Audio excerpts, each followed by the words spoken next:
नमस्कार. मी 2 दिवसासाठी मम्मीकडे गेले होती. मग रात्री मला काम आलं होतं एक, त्यामुळे मला घरी यावं लागलं. मी बेलाला मम्मीकडे सोडून आले होते. परत मला तिला घ्यायला जायचं होतं आज. मग आज सकाळी उठले, स्वयंपाक वगैरे करायला घेतला. कारण म्हटलं की आधी जेवण बनवून घेऊया, त्याच्यानंतर कामं करूया. कारण काम करत बसले की मग जेवण बनवायला परत लेट होतं आणि मग परत करायची इच्छा राहते. भूक पण मरून जाते तोपर्यंत करेपर्यंत. त्यामुळे म्हटलं आधीच स्वयंपाक बनवून घ्यावा. आणि तुम्ही खूप दिवसातून मला चपात्या बनवताना पाहिला असेल. कारण इथून मागच्या व्हिडिओमध्ये तर मी भाकरीच बनवताना तुम्हाला दिसलेली आहे, पण मी बऱ्यापैकी चांगल्या चपात्या देखील बनवते.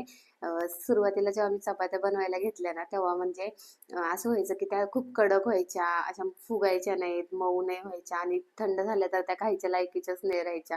पण बऱ्यापैकी मी सुधार केला आता माझ्या चपात्यांमध्ये. आणि मला चहा चपाती खायला, अशी गरम गरम चपाती आणि चहा खायला खूप आवडतं.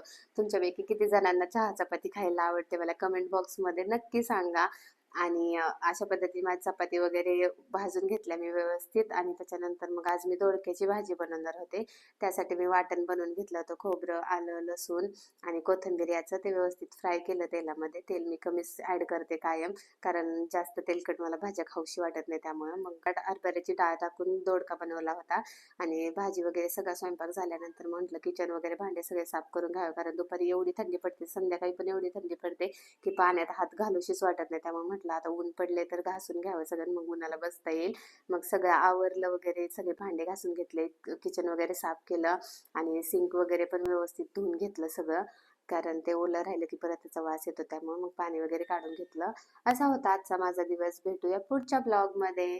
Bye bye.